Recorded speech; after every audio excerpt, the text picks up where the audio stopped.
ये हाथ बंधो, इसमें सब कुछ भरा हुआ है। ये कीबोर्ड है ये पूरे ब्रह्मांड का। इसी कीबोर्ड से आप जो चाहो आप बटन दबा लो, सब साधन इसी में, सारे सिद्धियां इसी में हो सकती है। इसी में संसार के सारे तीर्थ का निवास है, इसी में संसार के सारे देवताओं का निवास है, इसी में जितने शरीर के अंग का मुख्य पॉइंट है वो निवास है, इसी में सारे ग्रह नक्षत्र तारे हैं। इसीलिए ज्योतिषियों के पास अगर जाओगे, हस्तरेखा वाले के पास जाओगे तो आपका हाथ देख के बता देगा, पूरा आपका चीज बता देगा। आप एक्यूप्रेशर वाले के पास जाओगे तो आपके हाथ में, उंगलियों में और इसमें ही ऐसा ऐसा पॉइंट दबाएगा और आपके बहुत सारे रोग इसी में से ठीक कर देगा।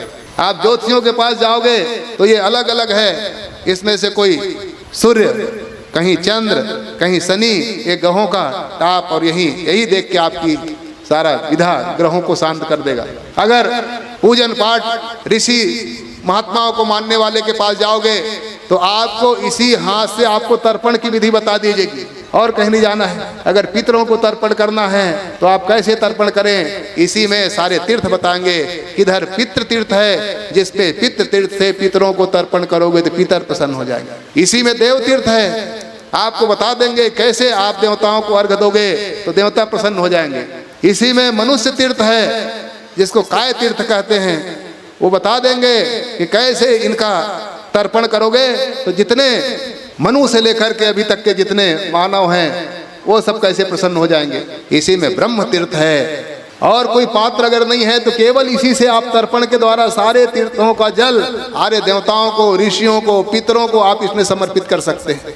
आपके पास माला नहीं है तो इसमें विधि बताई गई है कि इन्हीं उंगलियों को, पोर को आप गुड़िया मान करके, दाने मान करके आप इसी उंगली से ही कैसे आप जप कर सकते हैं, उसी से जप से अनंत गुना फल की प्राप्ति आपको कैसे हो जाएगी। तो ये हाथ ही सब कुछ है, सब देवता इसी में बैठते हैं। इसीलिए जब प्रातः काल जब उठता है व्यक्ति तो प्रातः काल उठ करके किसका दर्शन करता है, क्यों दर्शन करता है? जी इसीलिए कि सब इसी में है। यही आपने दर्शन कर लिया तो सारे देवताओं का दर्शन इसी में हो जाता है। व्यक्ति प्रातः काल उठता है, हाथ ऐसे रगड़ता है और हाथ रगड़ करके सामने देख लेता है और देख करके मानता है, दर्शन करके, और मंत्र पढ़ता है। क्या है मंत्र? कराग्रे वस्ते लक्ष्मी, कराग्रे वस्ते लक्ष्मी, कर मध्ये सरस्वती, कर मूले स्थितो ब्रह्मा, प्रभाते कर दर्शनम। इस कर का दर्शन करके सब कुछ वो प्राप्त कर लेता है। इसी में कर के मूल में लक्ष्मी जी निवास करती है, और लक्ष्मी जी अकेले कभी रह नहीं सकती। लक्ष्मी सदा नारायण के साथ ही रहती हैं, अकेले लक्ष्मी कभी होती नहीं है। इसलिए लक्ष्मी के साथ नारायण का दर्शन हो जाता है। ये अग्र भाग में लक्ष्मी जी निवास करती हैं, आगे में। इसीलिए जिनको पैसा अगर मांगना है, अगर पैसा नहीं कहना है तो व्यक्ति ऐसे इशारा कर देता है, ऐसे आप देखे होंगे, ऐसे ऐसे ऐसे करता है तो सामने वाला समझ जाता है कि क्या कह रहा है। कुछ कहने की आवश्यकता नहीं, ऐसे बस कर दे। ऐसे करे तो आदमी समझ जाता है ये क्या कहना चाहता है, क्योंकि ये जो मूल स्थान है ये लक्ष्मी जी निवास करती है, और यही जो है देव तीर्थ कहलाता है। जब देवताओं को जब अर्घ दिया जाता है तो इसी हाथ में उठा करके सामने भाग से जो दी जाती है वो अर्घ देवताओं को प्राप्त हो जाता है। चाहे भगवान सूर्य को दो, विष्णु को दो, शिव जी को दो। अगर देवताओं को अर्घ देना है तो मूल भाग में आप ऐसे ये अग्र भाग में आप दीजिए तो अग्र भाग में जल देने से देवताओं को प्राप्त हो जाता है। अगर आपको पितरों को अर्घ देना है तो पितरों को अर्घ देने के लिए ये जो अंगूठे का ये जो मूल भाग है, ये मूल भाग जो है ये पितृ तीर्थ कहलाता है। इसीलिए जब पितरों को जब तर्पण किया जाता है तो स्वधा तस्मै जो पितर तर्पण करते होंगे, ये अंगूठा ऐसे करके अंगूठे के सहारे से ऐसे जब जल देता है तो इसी जल देने से सारे पितरों को प्राप्त हो जाता है, क्योंकि पितृ तीर्थ है। इसी पितृ तीर्थ के सहारे ही सारे पितृ संतुष्ट हो जाते हैं। अगर आत्म तीर्थ में जाना है तो आत्म तीर्थ में जाने से आप सामने वाला जो भाग है जिसको ब्रह्म तीर्थ भी कहा जाता है उस आप करे और अपने तरफ अगर ले लिए तो आत्म तीर्थ, आत्म संतुष्टि हो जाती है। अगर मानव को अगर अर्घ देना है तो ये दोनों भाग, दोनों का बीच वाला भाग ऐसे उठाइए और ऐसे छोड़ते जाइए तो उनको प्राप्त हो जाता है। इसी में सब कुछ। इसी तरह से आपको अगर जप आदि करना है तो जप करने के लिए भी हमारी उंगलियां ही बताई गई है, हमारी उंगली से आप जप कर सकते हैं। माला अगर आपके पास नहीं है तो आप उंगली से अंगुल्या जप संख्यानाम एकम एवं उदाहृतम रेख्या अष्ट गुणम विद्यात पुत्र जीवैर्दशाधिकम। इस रेखाओं को गणना करके आप इसी से ही गुड़िया बना करके इसी से आप जप कर सकते हैं। जैसे बीज होते हैं वैसे इससे जंग आप कर सकते हैं। और ये जो मूल भाग है, ये रेखा है, इसके रेखा का जो बीच वाला भाग है, इस बीच वाले भाग को जियापोत कहा जाता है। कहते हैं इससे जप करने से संख के मनक से अगर कोई जप करे उससे 100 गुना अधिक फल की प्राप्ति होती है। मूंगा से जप करें उससे 1000 गुना अधिक फल की प्राप्ति होती है। और स्फटिक माला से 10,000 गुना अधिक फल की प्राप्ति हो जाती है जो इन मनकों से कोई जप कर देता है। इसी से जप अगर कर दे तो इतने हजारों गुना अधिक फल की प्राप्ति होती है। शतम छा शंखमणि भी प्रवालस्तु सहस्रकम स्फाटकैर्दश सहस्त्रम मौक्तैर कर लक्ष्य मुच्यते। इसी से आप करमाला जिसको कहते हैं, आप इसी से करमाला बना सकते हैं और करमाला बना करके इसी का आप जप कर सकते हैं। मानसिक रूप से आप जप कीजिए, उंगली आप इसी का सहारा लीजिए। 3 तरह के जो जप होते हैं सबसे उत्तम मानसिक जप माना जाता है। जो मंत्र होते हैं उस मंत्र का जप मानसिक रूप से करना चाहिए, मन ही मन में जप करना चाहिए। उत्तमम मानसम जाप्यम, सबसे उत्तम मानसिक जप माने जाते हैं। इसलिए आप जब जप करें तो मन से जप करें, एकदम उच्चारण नहीं निकलना चाहिए, वो सबसे उत्तम मानी जाती है। उपांशु चैव मध्यमम, और जो उपांशु जप है वो उपांशु जप मध्यम जप माने जाते हैं। उपांशु कहते हैं जिह्वा मात्र परिसंस्वाद विष उच्चारितो अपिवा, जिह्वा हिले। मानसिक उसको कहते हैं जिसमें केवल मन में ही जप हो, शरीर के कोई अंग न अंदर के न बाहर के कोई अंग ना हिले, इस को उत्तम माना जाता है। मानसिक जप है, केवल चिंतन होता है उसमें। और उपांशु जप उसको कहते हैं जिसमें जिह्वा मात्र हिले, ओंठ ना हिले, केवल जीभ अंदर से हिलता रहे, वो उपांशु जप है। इसको मध्यम श्रेणी मानी गई है। और वाचिक जप वो है जिसमें ओंठ हिले, वो भी आवाज ना निकले, ओंठ थोड़ा बहुत ऐसे हिल जाए। तो इस तरह से शब्दार्थ चिंतनम भूतम कथ्यते मानसो जपः, शब्दार्थ का चिंतन करना ये मानसिक जप है। वाचिकस्त्वेन एव दुवांशो सतमुच्यते, और इससे हजारों गुना अधिक फल की उससे प्राप्ति होती है। इस तरह से हमको जप का विधान करके जप करने, आपको और कहीं जाने की आवश्यकता नहीं। आप यहीं सारे तीर्थ बना सकते हैं, सारे तीर्थों का दर्शन कर सकते हैं, जप करके हजारों गुना अधिक फल की प्राप्ति आप करा सकते हैं। और जब आसन लगा के बैठे तो हमारे यहाँ कहा गया है कि आसन शुद्ध हो, पवित्र हो, भूमि बराबर होना चाहिए। और आसन लगाएं तो किसका आसन लगाना चाहिए, सबका आसन नहीं, आसन का भी विधान है। अलग अलग सिद्धि के लिए अलग अलग आसन बताई गई है। अगर कोई कामना से कर रहे हो तो अलग अलग आसन आपको, और नहीं तो सबसे पवित्र और शुद्ध कुश का आसन। और कुश नहीं है तो आप कंबल या ऊन का आसन का प्रयोग करें। सबसे सात्विक, सरल, सहज से उपलब्ध होने वाला। हम लोग जप करते हैं, पूजन करते हैं और कहते हैं फल नहीं मिलता। क्यों नहीं मिलता? क्योंकि उस विधान से हम करते नहीं। हम आसन तो बिछाते हैं पर बहुत लोग कपड़े के आसन में बैठ करके जप करते हैं। आजकल कपड़ा का आसन चल गया है। कपड़े के आसन करने में दलिद्रता आती है।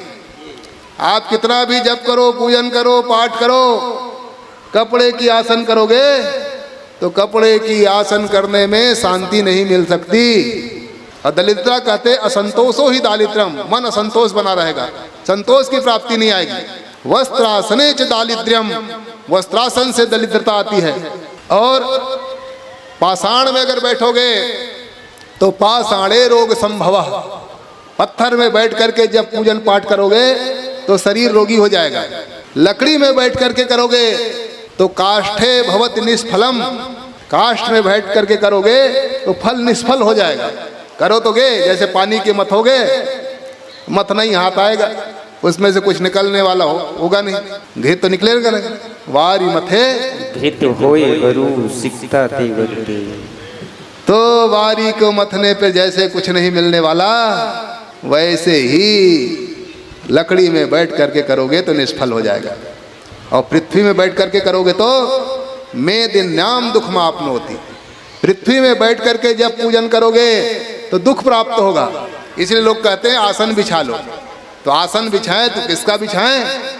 तो पूजन पाठ के लिए आपको सबसे कुछ तो मिलता कठिन है, कुछ मिलता भी नहीं, तो इसीलिए कंबल का आसन ले लें या तो ऊन का आसन।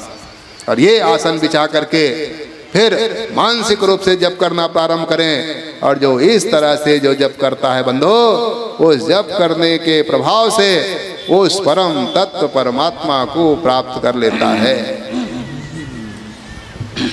मालाओं की विधि बताई गई है, अलग अलग माला से आप जप कर सकते हैं। अगर कहीं दाना वाला माला आपको जप करना है तो कहा गया त्रीन दक्षई कृता माला धनता जप कर्मणि। जिसको धन की इच्छा है उनको 30 रुद्राक्ष की दाने वाली माला से जप करना चाहिए, क्योंकि शिव पुराण कर रहा है, चल रहा है।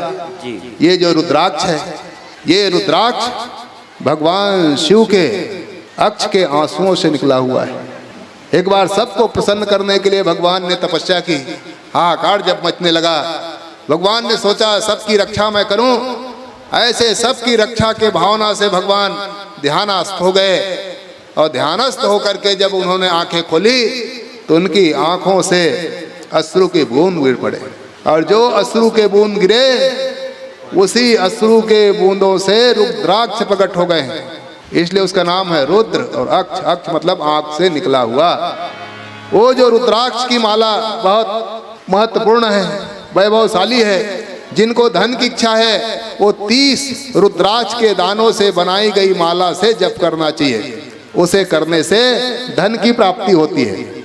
जिनको पुष्टि चाहिए तो 27 संख्यास्तैर रक्षै पुष्टि प्रदा भवे, उनको 27 दाना वाली माला का प्रयोग करना चाहिए। 27 दाना के रुद्राक्ष की माला। और माला रहता है तो माला एक में चिपका नहीं होना चाहिए, माला बीच में गांठ होना चाहिए, एक दूसरे से अलग होना चाहिए। तो 27 दाने वाले अगर माला से अगर करेगा तो पुष्टि देने वाला होता है। जो मुक्ति के कामना वाले हैं 25 संख्यातैः कृता मुक्तिम प्रयच्छति।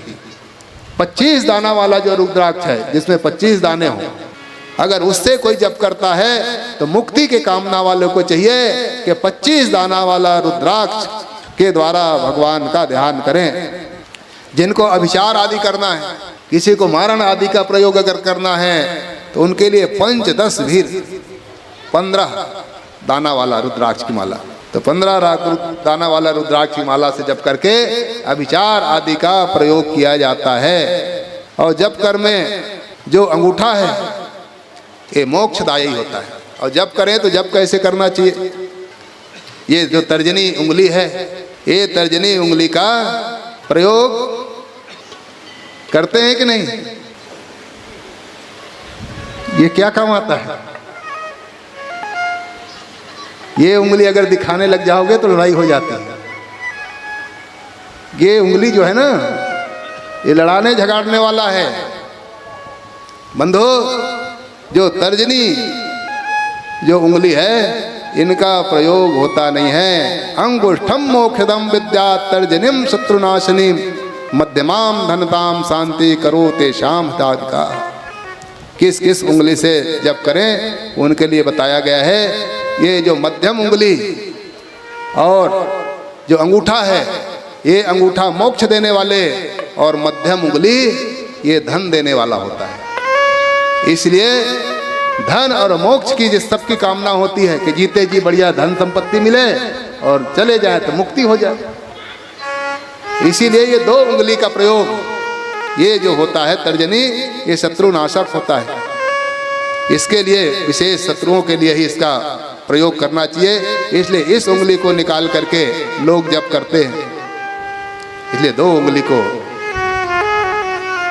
डाल करके इस उंगली को बाहर कर दें और उसके बाद उसका जप करना चाहिए। 108 दानों वाली माला उत्तम मानी जाती है। 100 दानों की माला भी उत्तम है, पर 108 करके जप करना चाहिए।